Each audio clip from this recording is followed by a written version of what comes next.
Oh, thanks, garbage truck.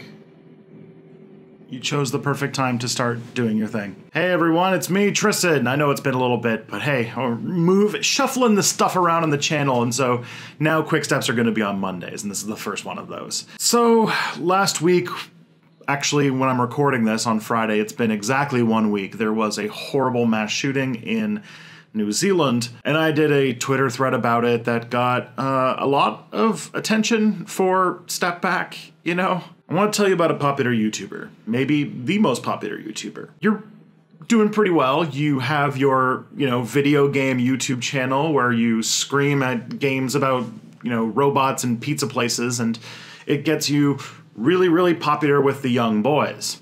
Come 2014, those young boys start complaining about, I don't know, ethics in video games, journalism, the women folk are taking away our video games. All of the beginnings of the rise of the far right that has become really normal in 2019 and is terrifying. So you know that your audience has these reactionary views. And you know as a smart business person that young men are looking for something to belong to. This is one of the oldest stories of teenagerdom that's around. And they have all of these feelings of anger towards anyone who really doesn't look like them, and you want them to associate belonging with you. So, you get a little edgy, you try to, bait a little bit of the racism, bait a little bit of the sexism. Maybe you make a couple anti-Semitic jokes, you say a couple racial slurs on your stream, gamer words, if you will. And when that happens, you lose some sponsorships. Maybe even a major newspaper writes a negative article about you. But you don't want to buy into that. You don't think that you're part of this far-right movement. You're just rejecting all of this. It's just jokes. It's just memes, guys. But you know what? It helps. The more you cozy up to the far right, the more your subscribers jump up, the more money you rake in. Why is that? Well, historically, if you should watch my video on fascism here, you'll know that capitalism and fascism go hand in hand pretty well, and that catering to the worst instincts of people, especially people who feel alienated and unable to belong to something, it makes for good business. There's a reason why both of the fascist movements that started in Europe, the big ones anyway, Italy and Germany, happened with the help of the capitalist classes in both cases. But if you're just a gaming YouTuber, you're probably not thinking about the far right and the capitalization on this sort of funnel towards radical Nazism. You just want to make money, guys. And who knows, as a white guy yourself, maybe your sympathies do go in that direction. It's not super important, really. And all the people who, since the Friday shooting, have fallen on their swords screaming at the top of their lungs that this YouTuber obviously has nothing that they need to think about. There's no reflection at all needed in the wake of somebody saying subscribe to this channel before murdering 50 people. But nobody's saying that it's his fault. A lot of people are saying it should be a wake-up call. And this is the thing that I think a lot of the reactionary right since the shooting have not been handling properly. Which, for people who are supposedly pro-business, they don't exactly understand the concept of a sales funnel. As somebody who is, weirdly enough, an owner of their own business, and on top of that, someone who works in fundraising, a sales funnel is something that comes up quite a bit in both of those circles.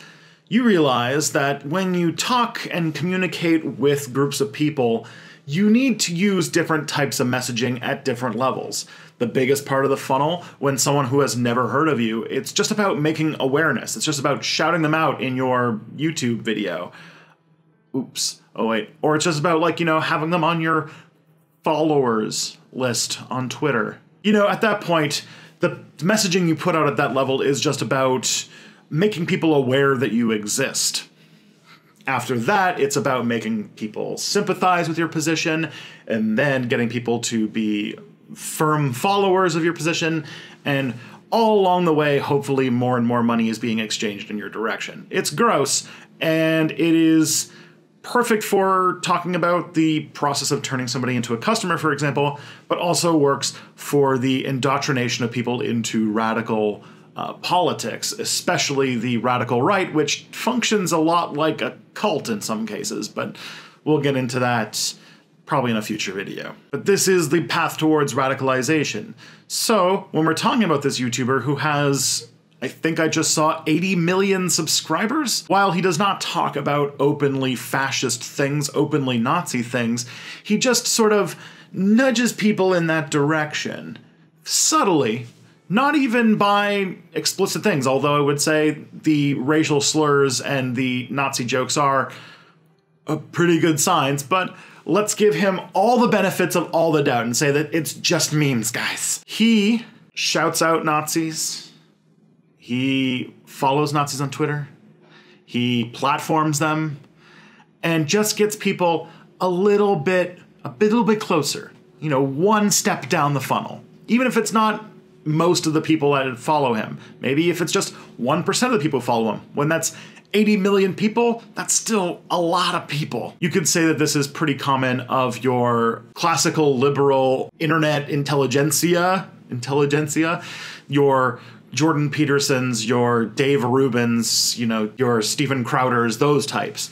They might not be openly fascist. They might not even think that they are Nazis themselves. It really doesn't matter. It's that they are uncritically engaging with right-wing ideas or basically being completely open-ended and exposed. This is why platforms are important, and platforms carry with them responsibility. It's then that they step further and further and further down the path towards radicalization. And then, you know, this YouTuber wakes up on a Friday morning and hears that in New Zealand somebody said, subscribe to your channel before murdering 50 people and injuring 50 more, the deadliest mass shooting in New Zealand's history. And yeah, I know that there's probably like 6,000 comments about, oh, his manifesto, it's all ironic. Trust me, I've been hearing this for years now, that Donald Trump's election, it was just jokes, that it wasn't actually going to happen, or that, you know, all the people who are saying all this white nationalist stuff on 4chan, it's just ironic. They're just being ironic. Completely lacking the, you know, mere exposure effect idea of it, but, you know, whatever. And as I said before, nobody is saying that Pewdiepie is responsible for the deaths of these 50 people. No one is saying that. What people are saying is that it shows he is part of a pipeline. That the increasing radicalization into the far right of young men has Pewdiepie as part of that cycle. And I really think if he did have integrity, which I'm going to try and be optimistic and appeal and say, I hope you do, then maybe you should sit and consider why so many far-right people praise you as a gateway into fascism, and why a far-right fascist mass shooter decided to reference you before committing mass murder. And he has responded by saying that he's grossed out, he thinks this is disgusting, which, you know, that's a good start. I would have preferred a video, a denouncement of racist fans saying, I do not wish to have any fascist followers. If you are a Nazi, f off. You know, those kinds of things would be a great way to sort of come back from this, and also maybe retooling your content so that you know, don't use so many racial slurs on stream. Maybe you should have a moment of self-reflection about your own approaches to race and women. He's since scrambled in damage control and unfollowed a whole bunch of the white nationalists he was following on Twitter. Luckily, some eagle-eyed people on Reddit were able to get good screenshots of all the people he was following and give a nice helpful infographic that I'll link down in the description of all of the people that he was following and even giving a tiny platform to. And not only that, but other right-wing people are scrambling to try and contain this situation. If I remember correctly, Lauren Southern, who's a far-right political commentator, probably one of the most openly racist ones, who has made videos about, like, the Great Replacement, which is a conspiracy theory that the brown people are coming to destroy white civilization and such.